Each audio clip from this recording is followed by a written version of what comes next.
ये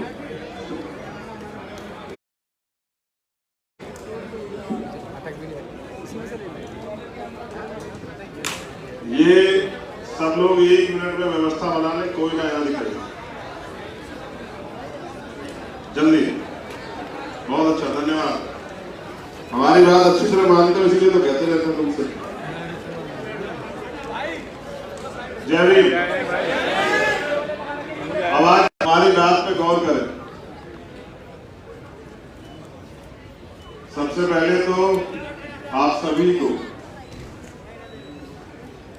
हमारे रहबर, हमारे गुरु मान्यवर साहब श्री काशीराम जी की जन्म उत्सव जयंती की हार्दिक बधाई और आप सभी के लिए मंगल कामना। एक इतने महत्वपूर्ण दिन में जो पर्व भी है हमारे लिए, दिल्ली की टीम ने इतना बड़ा प्रोग्राम रखा, उनके लिए दिल्ली की पूरी टीम को भीमार्मी आजाद समाज पार्टी की बहुत बहुत बधाई। यहाँ काम करने वाले के कार्यकर्ता को बधाई, धन्यवाद। आज इस प्रांगण में उपस्थित जो प्रत्याशीगण, जो आजाद समाज पार्टी की राष्ट्रीय कोर कमेटी के मेंबर, भीम आर्मी के राष्ट्रीय कोर कमेटी के मेंबर, यहाँ मंच पर उपस्थित भीम आर्मी के राष्ट्रीय अध्यक्ष मिशनरी गायक, छोटी बहन निशा बोस, उसके साथ साथ जो अन्य साथी इस प्रोग्राम में शामिल होने के लिए आए, उन सबका दिल की गहराई से आभार। मैं ज्यादा नहीं 15 मिनट के करीब बोलूंगा आपसे और उम्मीद करूंगा कि आप मुझे सुनेंगे। 15 मिनट आप जो समय आपने इतना खर्च किया उसका सार 15 मिनट में मैं आपके सामने रखूंगा, जबकि दिल्ली की टीम की तरफ से मुझे काफी दिशा निर्देश दिए गए हैं। लेकिन क्योंकि मैं 5 राज्यों के चुनाव के बाद पहली बार सार्वजनिक मंच पर आया हूं, तो मुझे भी कुछ थोड़ी सी बातें आपसे रखनी। बहुजन समाज में जन्मे सभी संतों, गुरुओं, महापुरुषों को नमन करते हुए करुणा के सागर तथागत गौतम बुद्ध, संत श्रोमणी सतगुरु रविदास जी महाराज, भगवान वाल्मीकि महाराज, गुरु नानक देव, संत कबीर, गुरु घासीदास, उनके बाद जब इस देश में गुलामी का समय चला आया तो सामाजिक परिवर्तन के जो अवधूत हुए, जिनमें राष्ट्रपिता ज्योतिबा फूले, छत्रपति साहू जी महाराज, पेरियर रामा स्वामी नायकर, पेरेलाल यादव, संत गाडगे जी महाराज, नारायणा गुरु, समय समय पे उनके बाद परम पूजनीय डॉक्टर बाबा साहब भीमराव अम्बेडकर, हमारी छोटी बहनें भी गाना गा रही थी कि तेरी जय हो भीम महान, उनकी जय हो, लेकिन उनके आंदोलन की विजय हो, इसकी तरफ भी देखना पड़ेगा। उसके बाद समय समय पे अपने जीवन संघर्ष से इस आंदोलन को आगे बढ़ाने के लिए हमें मार्गदर्शन के रूप में मिले हमारे रहबर, जिनमें मान्यवर साहब श्री काशीराम, मान्यवर दीना भाना वाल्मीकि साहब, महामना रामसूर वर्मा जी, बाबू जगदेव प्रसाद कुशवाहा, जननायक कपूरी ठाकुर, पूरे देश दुनिया में जिन्होंने भारत की आजादी में योगदान दिया, शहीद आजम सरदार भगत सिंह, सरदार उधम सिंह, सरदार करतार सिंह सराफा, वीर अब्दुल हमीद अशफाकुल्ला खां, शहीद सुखदेव जी, शहीद पंडित चंद्रशेखर आजाद जी, और उनके साथ साथ जब भारत में ये आंदोलन गति पकड़ा, उसमें भी बड़ा योगदान था कोतवाल धर्म सिंह गुर्जर जी का, उनको भी नमन करते हैं। अब आपसे रूबरू इस बात के साथ, क्योंकि इस बात को सुनेंगे बहुत दूर तक लोग, क्योंकि बहुजन मीडिया के लोग हैं ना, उनकी बात बहुत दूर तक जाती है। आज यही है हमारे पास माध्यम सच दिखाने का। झूठ ने तो उत्तर प्रदेश और 5 राज्यों में क्या भरोसा, आप उसका परिणाम देख चुके हैं। बिके हुए लोग कभी सच की बात नहीं कर सकते। तो मैं धन्यवाद देता हूँ, यहाँ बिखर जाएगा, हार मान जाएगा। मिट्टी में खेल के बड़ा हुआ हूं सर, गरीबी को करीब से देखा है। ये हमारा राष्ट्र, जब तक इस राष्ट्र से गुलामी की बेड़ियां नहीं काटेंगे बहुजनों की, तब तक जब तक गरीबी की जड़ें नहीं काटेंगे, सबको बराबर का अधिकार नहीं मिलेगा, तब तक हिलेंगे नहीं। और जब तक इस देश से सामंतवाद और मनुवाद की जड़ें काट के समता मूलक समाज नहीं बनेगा, तब तक खून का एक कतरा आंदोलन के लिए जारी रहेगा। हारना तो सीखा है, डिक्शनरी में आता नहीं, क्योंकि नए हैं, सीख रहे हैं। हमने एक ही चीज जानी है कि मान लो तो हार और ठान लो तो जीत, और हम जीतने के लिए पैदा हुए। इस देश में शोषित वंचित वर्ग के लोगों का राज आएगा, ये हमारे महापुरुष हमसे कह के गए। और गुरु गोविंद सिंह जी भी तो कहे है ना, कहे कोई किसी को राज ना दियो, कोई किसी को राज ना दियो, कोई किसी को ताज ना दियो, जो लियो निज बल लियो। तो मैं तो प्रयास कर रहा हूं कि शोषित वर्ग के लोग जल्दी समझ जाएं कि जितना जल्दी वो अपने अधिकारों के लिए जागरूक होकर खड़े हो जाएंगे, उतना ही जल्दी उनके हिस्से से गुलामी कट जाएगी। और जितना देर तक वो रहनुमाओं के भरोसे रहेंगे, उतने देर तक ही यह न्याय अत्याचार आपकी किस्मत में लिखा गया है। क्योंकि मैं भाग्य और किस्मत में भरोसा नहीं करता, तो मुझे लगता है कि हमें अपनी किस्मत मेहनत से खुद लिखनी पड़ेगी। आप हमसे प्यार करते हैं, हम पे विश्वास दिखाते हैं। पूरे देश से कार्यकर्ताओं ने कहा कि भैया हताश मत होना। हम तो तुमसे कह रहे हैं कि हताश मत होना, अभी तो लड़ाई शुरू हुई, अभी तो लड़ाई चलेगी। अभी तो हम लोग घुटनों के बल खड़े हुए, अभी तो हम लोग आंख से आंख मिला के काम करेंगे, मेहनत से दौड़ेंगे, गांव गांव चलेंगे, पांव पांव चलेंगे और करके दिखाएंगे। और इतिहास दोहराएगा, इतिहास दोहराएगा। बाबा साहब अम्बेडकर कह के गए, उनकी एक एक बात सच है कि 21वीं सदी हमारी इस देश में बहुजन राज आएगा, महापुरुषों का राज आएगा और सम्राट अशोक का भारत बनेगा। तख्त बदल दो, ताज बदल दो, तख्त बदल दो, ताज बदल दो। मेरे अपने मुझे कुछ ना कुछ भेजते रहते हैं। हमसे कहा गया है कि तो शायरी जरूर पढ़ना। पहले हम शायरी बहुत पढ़ा करते थे, अब किताबें पढ़ते हैं तो शायरी का समय नहीं मिलता है। सोचते हैं कि ये शायरी आपके आगे पढ़ी थे, और ये हर एक उसके लिए है जो गरीब का बेटा लड़ने के लिए मैदान में आया। मैं आप में से एक, और जब आपने पहली बार घर से बाहर पैर रखा होगा तो तमाम तरह से लोगों ने आपके रास्ते रोके होंगे, और ये कहा होगा कि तुमसे नहीं हो पाए। लेकिन जिन लोगों ने अपने रहबरों की बात मानी, जैसे माननीय साहब श्री काशीराम कहते हैं, क्या कहते हैं कि तमन्ना अगर सच्ची हो तो रास्ते हजार होते हैं, और तमन्ना अगर झूठी हो तो बहाने हजार होते हैं। तो हम सच्ची तमन्ना लेके उतरे इस आंदोलन में।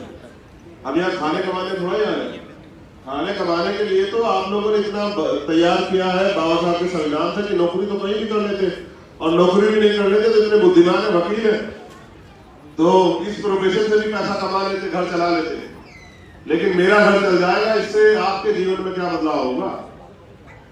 आपके जीवन में बदलाव हो, और जिस चीजों के लिए आप दूर से खड़े होकर तमाशा देख रहे हैं वो आपके हिस्से में आए।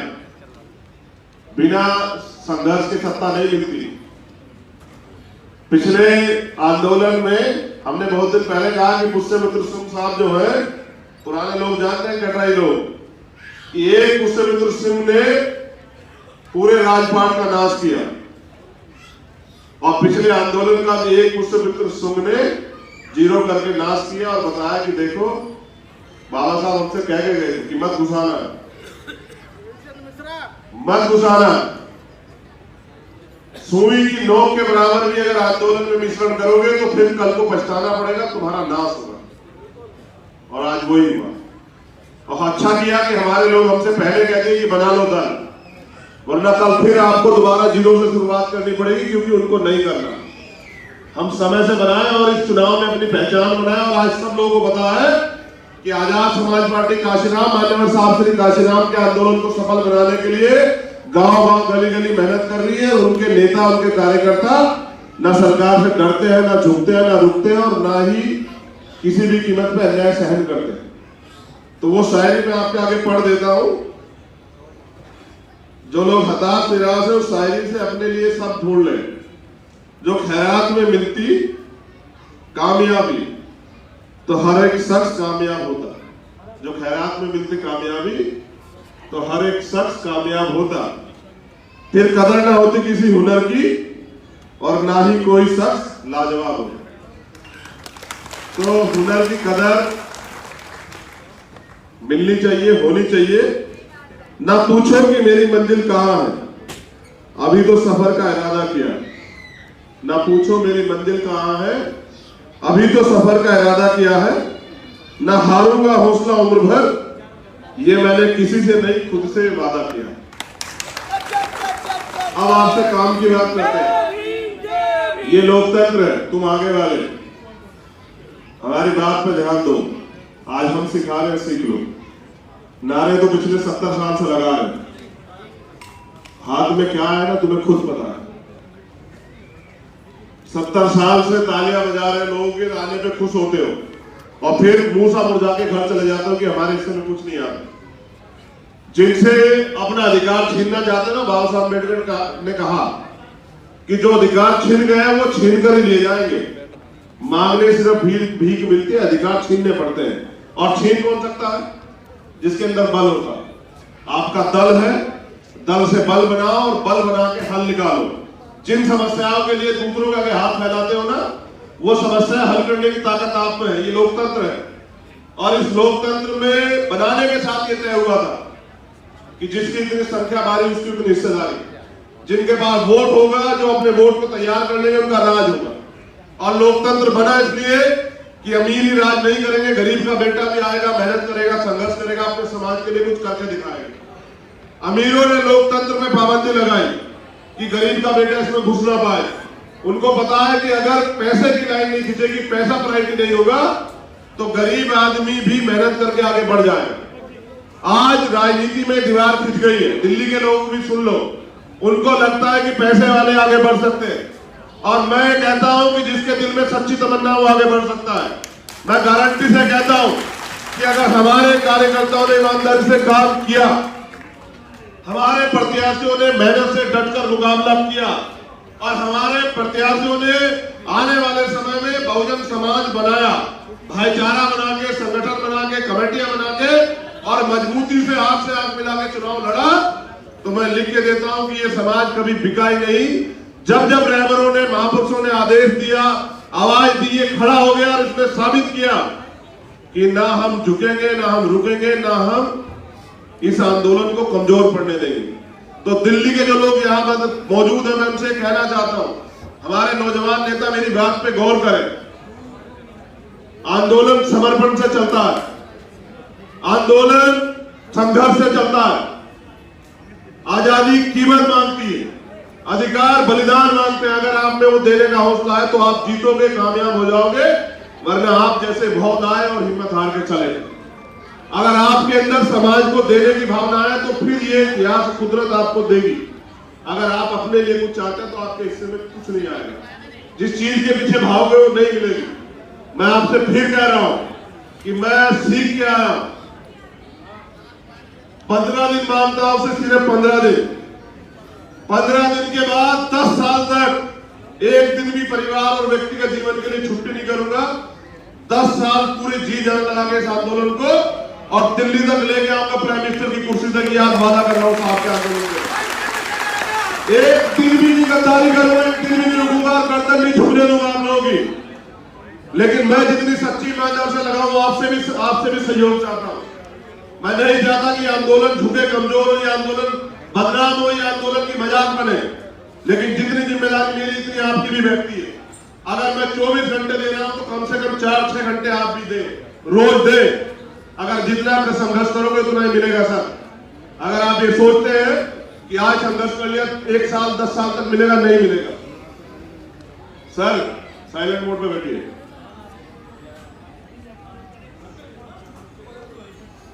रोज संघर्ष करना पड़ेगा, मेहनत करनी पड़ेगी, आंदोलन करना पड़ेगा और अपने संगठन को मजबूत करना पड़ेगा। जिसको जिम्मेदारी दी है, कार्यकर्ता की इज्जत करनी पड़ेगी, उसको वैल्यू देनी पड़ेगी, उसके साथ खड़ा होना पड़ेगा, उस कार्यकर्ता के विश्वास को मजबूत करना पड़ेगा। और जो नालायक लोग हैं, जो चेहरा दिखाने वाले लोग हैं, उनको संगठन से निकालना पड़ेगा सर।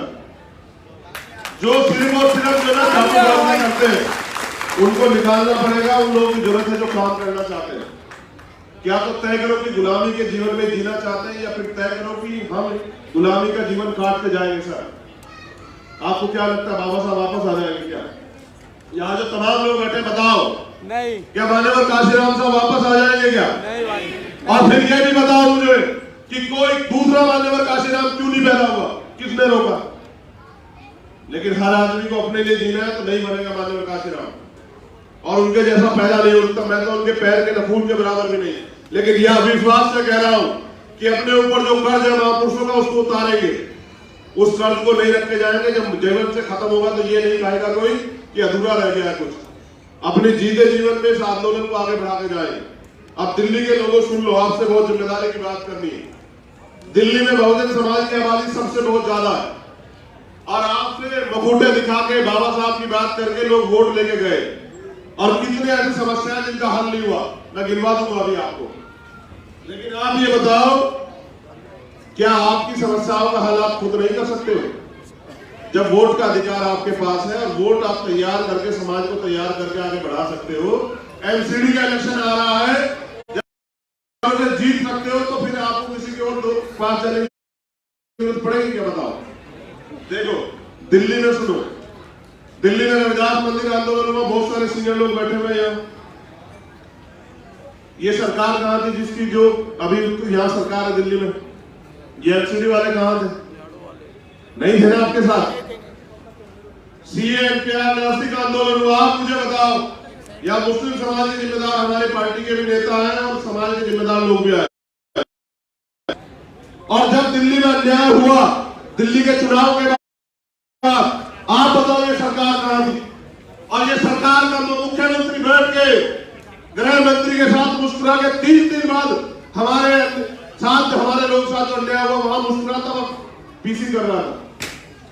किन पे भरोसा कर रहे हो? ये आपका भला करेंगे? ये जो बाबा साहब की तस्वीरों की बात कर रहे हैं, बाबा साहब के कौन से आंदोलन को आगे बढ़ा रहे हैं? बाबा साहब की कौन से विचारधारा को आगे बढ़ा रहे हैं? इन्होंने हमेशा छल किया है, हमारे महापुरुषों की तस्वीर दिखा के, झाड़ू दिखा के हमारे लोगों को लूटने का काम किया है। अब इनकी बातों में नहीं आना आप लोग। इनकी बातों में आओगे तो फिर पछताना पड़ेगा, क्योंकि इनको ढूंढोगे कहां, ये मिलते कहां आपको? वो सिर्फ सत्ता की लड़ाई लड़ रहे हैं, और आप सत्ता में के जरिए अपने लोगों के जीवन के बदलाव की लड़ाई लड़ रहे हैं। यहां कोरोना काल आया, मुख्यमंत्री जी ने घोषणा की कि हर सफाई कर्मचारियों को कोरोना वायरस मान के 1 करोड़ रुपए का मुआवजा मिलेगा। एक को नहीं मिला, एक को नहीं मिला। और जिसके एक के लिए लड़े भी तो उसको बेचारे को 10 लाख रुपए देके चुपचाप बिठा दिया। उस कहा था एक सरकारी नौकरी देंगे, नहीं दी। जो आदमी सिर्फ हमारी वोट चाहता और इतनी नफरत करता हमसे, उसका क्या अधिकार रहता हमारे लोगों की वोट पे? सीमापुरी में मेरे आज भी याद है, एक नोटिस आया, हिमांशु जी का कॉल आया कि वहां भगवान वाल्मीकि महाराज का मंदिर है, और वो लोग सीमापुरी में तोड़ रहे हैं। कल को ऑर्डर आ गया कि एसडीएम लेके आएगा वो बुलडोजर। हमने कहा फिर क्या करना है? कहा कि नहीं, अपमान हो जाएगा महापुरुषों का, वहां चलना है। और हम जाके सारे अधिकारियों को वहां कह के आए कि भाई सुनो, इसे बुलडोजर को काबू में रखो। जब दूसरों के नहीं टूटेंगे तो हमारा भी नहीं टूटेगा। और जब यहाँ ये है कि धार्मिक स्थलों पे जिसमें विवाद नहीं, उसको सरकार जो है जबरन तोड़वाने का काम नहीं करेगी, तो इसको क्यों तोड़ रहे हो? तब जाके बड़े मुश्किल से कह के कि आओ तुम्हारा स्वागत करेंगे, तब जाके वो रुका। यहां आपके याद होगा, यहां की दिल्ली की टीम गवाही देगी कि जब यहां रोजगार पे वो बच्चे एसएससी जीडी के आंदोलन कर रहे थे, ये सरकार एक दिन उनसे मिली, उनकी मदद की। वो बहनें जो है 40-40 दिन हमारे साथ रही। यहाँ के बहुजन समाज के लोगों ने उनके लिए व्यवस्था कराई, ये सरकार बैठ के तमाशा देख रही थी। मैंने कई मामले सुने, एक हमारी बहन है छोटी रीतू, क्या नाम है उनका, प्रोफेसर रीतू डीयू की, वो जातिवाद का शिकार हुई। जेडीयू में जातिवाद का शिकार होते हैं हमारे लोग, डीयू में हमारे लोग शिकार होते हैं, और जामिया में हमारे बच्चों के साथ अन्याय होते हैं। कोई सरकार वादा किया मुख्यमंत्री ने, हर घर में रोजगार देंगे, हर घर तक नौकरी पहुंचाएंगे, और पहुंचाई क्या? दारू। हर वार्ड में ठेके खुला दिए, जिनसे बचाते आ रहे हैं अपने लोगों को, वो सारे ठेके हर वार्ड में खुलवा दिए। वादा किया शिक्षा लेंगे, और जिस दारू से हम अपने समाज को बचा रहे हैं कि ये हमारे समाज के लोग इससे बचे, वो दारू के ठेके